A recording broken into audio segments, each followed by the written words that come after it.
ఏదైతే సంధ్యా థియేటర్‌కి సంబంధించినటువంటి తొక్కిసలాట ఘటనలో అల్లు అర్జున్ నిన్న పిటిషన్ వేశారో హైకోర్ట్‌లో, అదే కేసులో కొద్దిసేపటి క్రితం అల్లు అర్జున్‌ని చిక్కడపల్లి పోలీసులు, హైదరాబాద్ పోలీసులు అరెస్ట్ చేసి చిక్కడపల్లి తీసుకెళ్లారు. విచారణ నిమిత్తం తీసుకెళ్లారు. దీన్ని కూడా అరెస్ట్ కిందే కన్సిడర్ చేస్తారు. అయితే విచారణలో ఎటువంటి విషయాలు బయటపడతాయనేది ఇంట్రెస్టింగ్ పాయింట్‌గా ఉంది. అయితే పిటిషన్ వేసినప్పుడు నేను హైకోర్ట్‌లో అల్లు అర్జున్ వేసినటువంటి కొన్ని అంశాలు నాకు చాలా ఆశ్చర్యాన్ని కలిగించాయి. పిటిషనర్ ఎవరైతే భాస్కర్ ఉన్నారో, ఆ రేవతి అలాగే రేవతి యొక్క హస్బెండ్, బాబు యొక్క తండ్రి ఎవరైతే ఉన్నారో, ఆయన తన పిటిషన్‌లో రాసినట్టుగా ఈయనేం చెప్తున్నారంటే, పిటిషనర్ రాసినవన్నీ అవాస్తవాలు. నేను రావటం వల్లే అక్కడ తొక్కిసలాట జరిగిందనంటే పూర్తిగా అబద్ధము.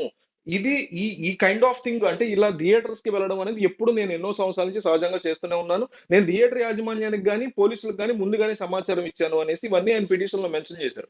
పోలీసులు డే 1 నుంచి ఇన్సిడెంట్ జరిగిన రోజు నుంచి కూడా చెప్తుందేంటంటే, మాకు ముందస్తు సమాచారం లేదు. మాకు ముందస్తు సమాచారం లేదు. మేము క్లియరెన్స్ ఇవ్వలా, పర్మిషన్ ఇవ్వలేదని చెప్పి అల్లు అర్జున్ తన యొక్క పిటిషన్‌లో పేర్కొనడాన్ని అంటే ఇదొక రాంగ్ కైండ్ ఆఫ్ పిటిషన్ వేసినట్టుగా నాకైతే పర్సనల్‌గా అనిపించింది. మిగతా విషయాల్లో ఆ బాబు విషయంలో గాని, ఆ చనిపోయినోడి విషయంలో గాని అల్లు అర్జున్ బాధపడుతున్నట్టు కూడా పిటిషన్‌లో పేర్కొన్నారు. ఆ ఫ్యామిలీకి డబ్బులు కూడా ఇచ్చారు. అంతవరకు అప్రిషియేట్ చేద్దాం గానీ, పిటిషన్ వేసింది పూర్తిగా అవాస్తవము. నాకు ఏమాత్రం సంబంధం లేదు. అట్లాగే దీనివల్ల ఇట్లాంటి ఇన్సిడెంట్స్ వల్ల అంటే ఈ సొసైటీలో నా పరువుకి భంగం కలుగుతుందంటూ కూడా అల్లు అర్జున్ మాట్లాడినటువంటి మాటలు ఆ పిటిషన్‌లో అంటే ఆయన ఏసినట్టే కదా! క్లయింట్ తరపున లాయర్ ఏస్తాడు. అంటే క్లయింట్ మాట్లాడిన మాటలు లాయర్ రిప్రజెంట్ చేస్తాడు అంతే. సో, ఇదంతా కూడా అల్లు అర్జున్ అనడం అనేది కాస్తంత బాధాకరంగా అనిపించింది నాకు పిటిషన్ చూసినప్పుడు. ఇవాళ అదే కేసులో అల్లు అర్జున్ అరెస్ట్ చేసి ఇప్పుడు చిక్కడపల్లి పోలీస్ స్టేషన్‌కి తీసుకెళ్లారు. అక్కడ ఏం జరగబోతోంది? దీనికి సంబంధించి ఇంకా ఏమేమి ఇన్ఫర్మేషన్ వస్తదనేది మనం వెయిట్ చేద్దాము. మనందరికీ తెలుసు కొద్ది రోజుల క్రితం 'పుష్ప 2' రిలీజ్ కరెక్ట్‌గా 1 వీక్ అయింది. నిన్న గురువారానికి 1 వీక్ అయింది. ఆ రోజు రేవతి అట్లాగే ఆమె భర్త భాస్కర్, బాబు శ్రీతేజ, పాప పేరేదో ఉంది. వీళ్ళు నలుగురు ఈ సినిమా ప్రీమియర్ చూడడానికొచ్చారు. వాళ్ళది కూడా తప్పుంది. ఇంత జనం ఉంటారో తెలిసి రావడంలో. అదే టైంలో థియేటర్ యాజమాన్యం తప్పుంది. గేట్లు సరిగ్గా టైంకి ఓపెన్ చేయలేదు. ఆ రకమైనటువంటి ఇబ్బంది కూడా ఉంది. అదే టైంకి అల్లు అర్జున్ రావడం అందరికంటే పెద్ద తప్పు ఈయనదే అని చెప్పాలి. ఈయనకంటే పెద్ద తప్పు పోలీసులదని నేను ఫీల్ అవుతున్నా.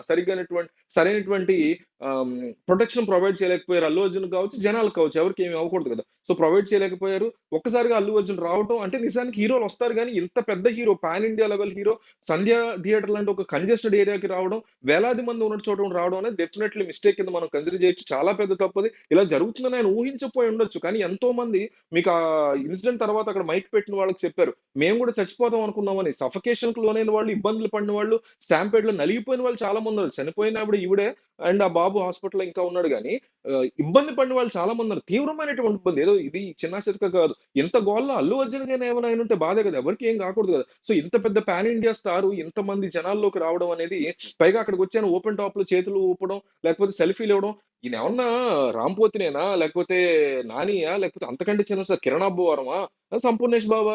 అంత పెద్ద పాన్ ఇండియా స్టార్ అక్కడికొచ్చినప్పుడు జనాలు ఖచ్చితంగా గుమిగూడతారు. చాలా చిన్న కంజెస్టెడ్ ఏరియా. గతంలో ఇట్లాగే మహేష్ బాబు కూడా ఒక మూవీకి వచ్చినప్పుడు ఆ జనాన్ని చూసి ఆయన ఇమ్మీడియేట్‌గా డ్రాప్ చేసి ఆయన ఐడియాని క్యాన్సెల్ చేసుకొని థియేటర్‌లోకెళ్ళిపోయాడు వేరే రూట్‌లోంచి. పోలీసులు కూడా అప్పుడు సజెస్ట్ చేశారు ఆయనకి. అట్లా కొంచెం ఆలోచించుకోవాలి మనం. ఎనీవే ఆయన గతంలో వచ్చిన సందర్భాలున్నాయి. ఇప్పుడు వచ్చిన సందర్భాలున్నాయి గానీ, ఇప్పుడు పాన్ ఇండియా స్టార్ ఒకటి నంబర్ 1. రెండోది ఈయన వచ్చేటప్పుడు ఇన్ఫర్మేషన్ ఇదివరకు అట్లా ఇచ్చేవారు కాదు. ఏ హీరో వచ్చినా ఇన్ఫర్మేషన్ ఎవరో వచ్చేస్తారు సడెన్‌గా. ఎందుకంటే ఇట్లా జరుగుతాయనేసి. క్రౌడ్ గుమిగూడతారు, ఇబ్బందవుతది. వాళ్ళకి ఇబ్బందవుద్ది, జనాలకి ఇబ్బందవుద్దని చెప్పరు. ఈసారి ఆయన శ్రేయాస్ మీడియా ద్వారానో ఇంకా ఎగ్జాక్ట్‌గా నాకు తెలీదు గానీ శ్రేయాస్ మీడియా అని అనట్లేదు గానీ I am taking that back. But ఒక సంస్థ ద్వారా ఏదో ఒక సంస్థ ద్వారానో లేకపోతే వీళ్ళ ట్విట్టర్ హ్యాండిల్స్ ద్వారానో, అల్లు అర్జున్ టీమ్ ద్వారానో వస్తున్నారనేటువంటి ఇన్ఫర్మేషన్ ముందుగా చెప్పారు పబ్లిక్‌కి. పోస్టర్ ఏస్తారు గదా! ఆ పోస్టర్ లాంటి దాంతో చెప్పారు. దానివల్ల ఇంకా జనాలు రెడీగా ఉంటారు గదా! ఎప్పుడొస్తాడు, ఎప్పుడొస్తాడని. సో, ఇది గూడా చాలా పెద్ద ఇబ్బందయింది. మొత్తానికి ఆయన్ని అరెస్ట్ చేశారు. బ్యాక్ టు బ్యాక్ అప్‌డేట్స్ ఏంటనేది చూద్దాం కొద్దిసేపట్లో.